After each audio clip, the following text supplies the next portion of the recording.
الأنبياء والمرسلين محمد وعلى آله وأصحابه أجمعين أما بعد أعوذ بالله من الشيطان الرجيم بسم الله الرحمن الرحيم وتعاونوا على البر والتقوى ولا تعاونوا على الإثم والعدوان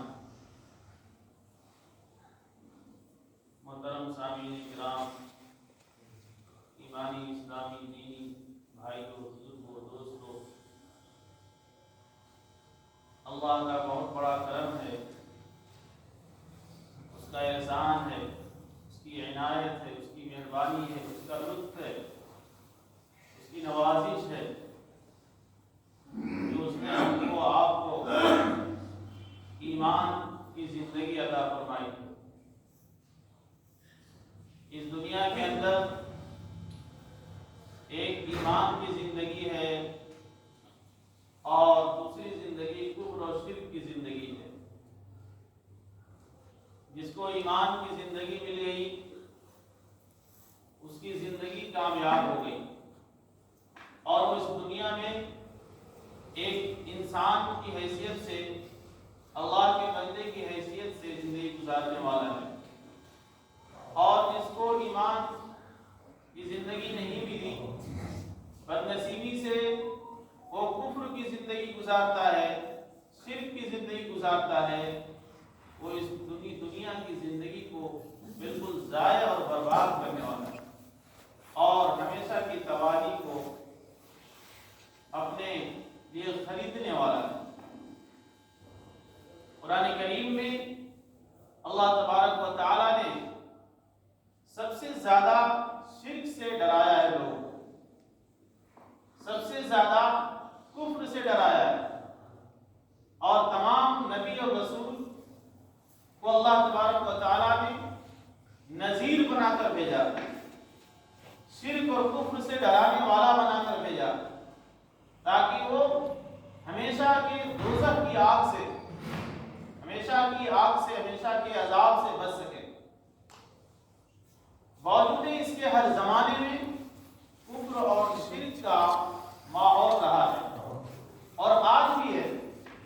آج جس دور میں ہم لوگ زندگی گزار رہے ہیں، جس ماحول میں ہماری زندگی ہے، جس ماحول میں ہم لوگ دن اور رات گزارتے ہیں اور جس ماحول میں ہمارا نظام سب چل رہا ہے، یہ ماحول اکثر شرک اور کفر کا ماحول ہے۔ یہ ہم کو سمجھنا پڑے گا۔ اگر ہم اس کو نہیں سمجھیں گے، اگر اپنے اس ماحول کو ہم نہیں سمجھیں گے اور اپنے آپ کو صحیح دین پر، صحیح عقیدے پر، اللہ کے بتائے ہوئے طریقے پر، اللہ کے رسول صلی اللہ علیہ وسلم کے بتائے ہوئے طریقے پر اگر لانے کی فکر نہیں کریں گے تو خدا نخواستہ ہم یا ہماری آنے والی نسلیں اگر کفر و شرک پر جاتی ہیں تو یہ بہت خطرناک بات ہے۔ دو آیتیں خاص طور پر سامنے رکھنی ہے۔ ایک تو میں نے آپ کے سامنے سورہ مائدہ کی آیت نمبر 2 کی آخری جو چیز ہے، آخری جو اس کا حصہ ہے وہ ذکر کیا، وَتَعَاوَنُوا عَلَى الْبِرِّ وَالتَّقْوَى وَلَا تَعَاوَنُوا عَلَى الْإِثْمِ وَالْعُدْوَانِ۔ نیکی اور تقوی میں ایک دوسرے کی مدد کرو، گناہ اور ظلم میں ایک دوسرے کی مدد مت کرو۔ اللہ تبارک و تعالیٰ نے اس آیت کے اس حصے کے اندر بہت اہم بات ارشاد فرمائی۔ نیکی میں، تقوی میں ایک دوسرے کی مدد کرتی ہے۔ ہر انسان ایک دوسرے کا محتاج ہے۔ دنیا کا ایسا سسٹم، ایسا نظام اللہ نے بنایا ہے، اس زندگی کا ایسا نظام ہے کہ کوئی بھی انسان بغیر دوسرے انسان کی مدد کے اپنی کوئی بھی ضرورت پوری نہیں کر سکتا۔ جیسے ہم لقمہ جو کھاتے ہیں، اس لقمے کو ہمارے کھانے سے پہلے تک ہزار لوگ اس میں محنتیں کیے رہتے ہیں، اس میں وقت صرف کیے رہتے ہیں، اس میں قربانیاں ان کی رہتی ہیں۔ مثلا ایک کسان کھیت کو ہموار کرتا ہے بہت ہی محنتوں کے ساتھ، اس میں پانی ڈالتا ہے اور بیج اس میں ڈالتا ہے کے اندر اور بہت ہی کئی مہینے تک اس کو دیکھ بھال کرتا ہے، اس کی سینچائی کرتا ہے، یہاں تک کہ وہ اناج تیار ہو جاتا ہے، یہ کسان کی محنت، پھر اس کے اندر پانی لے جانے کے لیے پانی والے کی محنت، پھر اس میں کھاد اور جو کچھ بھی دوائیں ڈالتے ہیں اس کی محنت، اور پھر اس کو کسان جو ایک آدمی ہے وہ اکیلا ہی نہیں سب کچھ کرتا ہے، اس کے ساتھ ایک بہت بڑی تعداد میں لوگ ہوتے ہیں، پھر اس بیج کو، اس دانے کو، اس گلے کو، اس اناج کو لے کے آتا ہے گھر میں، پھر اس کو فروخت کرتا ہے، پھر اس کو لوگ خریدتے ہیں اور پھر اس کو گھر میں لاتے ہیں، اس کی صفائی ہوتی ہے، پھر اس کو گھر میں پکانے والے الگ ہیں، پھر اس کو تیار کس طرح ہوتا ہے، تو وہ لقمہ بن کر ہمارے سامنے آتا ہے جس کو ہم کھاتے ہیں اور اس کو ہم اپنے منہ میں کھا کر اس کو ہضم کر کے چبا کر اور پھر نگلتے ہیں، پھر وہ دانہ اور لقمہ پیٹ میں جاتا ہے اور پھر اس طرح سے وہ لقمہ ہضم ہوتا ہے اور گوشت اور خون اور ہڈیوں کی شکل میں ہمارے لیے تعاون اور مدد کا ذریعہ بنتا ہے۔ تو آپ یہ سوچ لیجئے ایک لقمہ ہو، پانی ہے یا کپڑا ہے یا ہماری جتنے بھی استعمال کی چیزیں ہیں، ساری چیزوں کے اندر ہر ایک انسان دوسرے کا محتاج ہے۔ اگر ہم ایک کپڑا خریدنے جاتے ہیں تو کبھی ہم نے سوچا ہے کہ اس کپڑے کے تیار کر کے مارکیٹ میں لانے کے لیے کتنے لوگوں نے محنتیں کی ہیں، کتنے لوگوں کا تعاون حاصل ہے۔ تو ایک انسان کا نظام اللہ نے ایسا دنیا میں بنایا ہے کہ کوئی بھی انسان نہیں ہے، چاہے کتنا ہی بڑا بادشاہ ہو، چاہے پوری دنیا کی بادشاہ اس کو مل جائے، وہ کہتے کہ ہم کو کسی کی مدد کی ضرورت نہیں ہے، بغیر کسی کی مدد کے ہم زندگی گزار لیں گے، ایک لمحہ بھی نہیں گزار سکتا۔ تو اللہ تبارک و تعالیٰ نے نظام کو جو ایک دوسرے کے لیے مدد کرنی ہے، ایک دوسرے کا تعاون کرنا ہے، ایک دوسرے کا ساتھ دینا ہے، جس سے معاشرت اچھا ہوگا، جس سے ماحول اچھا ہوگا، جس سے سکون والا ماحول پیدا ہوگا، جس سے امن والا ماحول پیدا ہوگا، وہ کون سا نظام ہے، وہ کون سی معاونت ہے، وہ کون سی مدد ہے، وہ اللہ نے اس آیت کریمہ کے اس چھوٹے سے جملے کے اندر بہت بڑی بات ارشاد فرما دی کہ تعاونوا علی البر والتقوی ولا تعاونوا علی الاثم والعدوان۔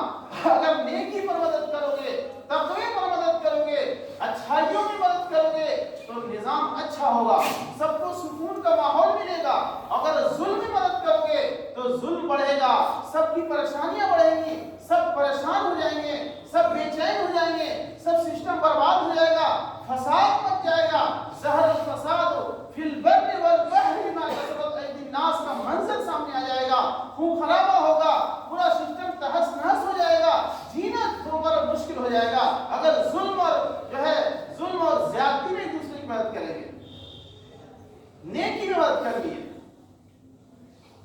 اللہ کے رسول صلی اللہ علیہ وسلم نے ایک موقع سے چوری کے معاملے میں سفارش کی گئی، فرمایا کہ سفارش کرتے ہو، اگر میری بیٹی فاطمہ بھی چوری کرتی اس کا ہاتھ میں کاٹ دیتا۔ اللہ کے رسول صلی اللہ علیہ وسلم نے فرمایا کہ انصر اخاک ظالما او مظلوما۔ قال رجل یا رسول اللہ انصره اذا كان مظلوما فما رأيت كيف انصره اذا كان ظالما؟ فقال رسول الله صلى الله عليه وسلم تمنعه إياه فذلك نصره أو كما قال رسول الله صلى الله عليه وسلم۔ ایک موقع سے یہ بخاری اور مسلم کی حدیث ہے، حضرت انس رضی اللہ تعالیٰ عنہ سے روایت ہے، آپ صلی اللہ علیہ وسلم فرما رہے ہیں کہ اپنے بھائی کی مدد کرو، ظالم ہو یا مظلوم ہو۔ ایک صحابی میں سے کھڑے ہوئے اور کہا کہ اللہ کے رسول اگر مظلوم ہے تب تو ہم اس کی مدد کریں گے، یہ تو بات سمجھ آتی ہے، لیکن ظالم کی مدد کرنے والی بات سمجھ نہیں آتی، ظالم کی کیسے مدد کریں؟ فرمایا کہ ظلم سے اس کو روک دو، یہی اس کی مدد ہے، ظالم کو ظلم سے روک دو، یہی اس کی مدد ہے۔ تو ظالم کی مدد کرنی ہے لیکن اس کو ظلم سے روک کر مدد کرنی ہے، ایسا نہیں کہ ہم ظلم میں ساتھ دیں۔ ایک حدیث پاک میں ہے اللہ کے رسول صلی اللہ علیہ وسلم نے فرمایا کہ قیامت کے دن جتنے ظالمین دنیا میں ہوں گے اور ظالمین کی مدد کرنے والے ہوں گے، یہاں تک کہ ظالموں کے لیے قلم اور دوات دے کر مدد کرنے والوں کو بھی بلایا جائے گا، اور سارے ظالمین اور سارے مددگار لوہے کے ایک تابوت میں، لوہے کے ایک بکس اور صندوق اور تابوت میں جمع کر کے لائے جائیں گے اور سب کو جہنم میں پھینک دی جائے گی۔ اتنی سخت بات۔ ہم لوگ دنیا کا حال یہ ہے کہ اپنا ہے نا، اپنا بھائی ہے، اپنے خاندان کا ہے، اپنے گاؤں کا ہے، اپنی بستی کا ہے، اپنے علاقے کا ہے، چاہے وہ ظالم ہو اس کی مدد کرتے ہیں۔ تو اس حدیث کو یاد رکھنے کی ضرورت ہے، اس حدیث کو یاد رکھنے کی ضرورت ہے، اور اس حدیث کو بھی جس میں اللہ کے رسول صلی اللہ علیہ وسلم نے فرما دیا کہ اگر فاطمہ بھی چوری کرتی تو اس کا ہاتھ بھی کاٹ دیتا، اس کو یاد رکھنے کی ضرورت ہے۔ اللہ کے یہاں ظلم میں مدد نہیں ہے، انصاف میں مدد ہے، نیکی میں مدد ہے، تقوی میں مدد ہے۔ آپ مسجد بنائیے، مسجد میں خرچ کیجیے، نمازیوں کے لیے مدد ہے۔ آپ غریبوں کو کھانا کھلائیے، غریبوں کی مدد ہے، نیکی میں مدد ہے۔ آپ اللہ کے لیے جو بھی کام ہو رہے ہیں اس میں آپ چاہے جانی اعتبار سے، مالی اعتبار سے، محنت کے اعتبار سے، وقت کے اعتبار سے آپ ساتھ دیجیے، یہ نیکی کی مدد ہے۔ یہ بات ہے، پتہ نہیں کیسے اتنی کھانسی کا اثر آ گیا، بات نہیں پا رہی۔ تو نیکی میں اور تقوی میں اس قرآن کی سورۃ المائدہ کی آیت نمبر 2 کے اس آخری جملے میں یہ بات اللہ تبارک و تعالیٰ نے فرمائی کہ نیکی اور تقوی میں ہر ایک کی مدد کریں۔ ایک اور بھی بڑی حکمت کی بات اس میں ہے، اللہ تعالیٰ نے فرمایا کہ تعاونوا علی البر والتقوی، نیکی اور تقوی میں مدد کرو ایک دوسرے کی، اور ظلم اور زیادتی اور گناہ میں ایک دوسرے کی مدد مت کرو۔ یہاں یہ نہیں فرمایا کہ آپس میں مسلمانوں کی ہی مدد کرو، معلوم ہوا کہ اچھا کام اور غیر مسلم بھی کرتا ہے اس میں مدد کرو۔ اچھا کام چاہے مسلمان کرے چاہے غیر مسلم کرے اس کی مدد کرو، انسان ہے وہ اچھا کام کر رہا ہے اس کی مدد کرو۔ برا کام چاہے مسلمان کرے یا غیر مسلم کرے یا کوئی بھی کرے، برا کام کر رہا ہے اس کی مدد نہیں کرے، اس میں ظلم میں تعاون ہے۔ بہت سارے لوگ غیر مسلموں کے تہواروں میں مدد کرتے ہیں، یہ ظلم میں مدد ہے۔ یاد رکھیے شرک کا ادنا بھی اللہ کو منظور نہیں ہے، اور مشرک کا مدد کرنا بھی شرک کا ہی حصہ ہے۔ سخت قرآن نے منع کیا ہے، کسی بھی مشرکانہ اعمال میں نہ آپ کو وقت لگانا ہے، نہ مال خرچ کرنا ہے، اور نہ محنت کرنی ہے، اس سے بالکل صاف الگ رہنا ہے۔ جب کافروں نے، مشرکوں نے اللہ کے رسول سے فرمایا، کہا کہ اللہ کے رسول آپ میرے کچھ معبودوں کو مان لیجیے، ہم لوگ بھی آپ کے خدا کو مان لیں،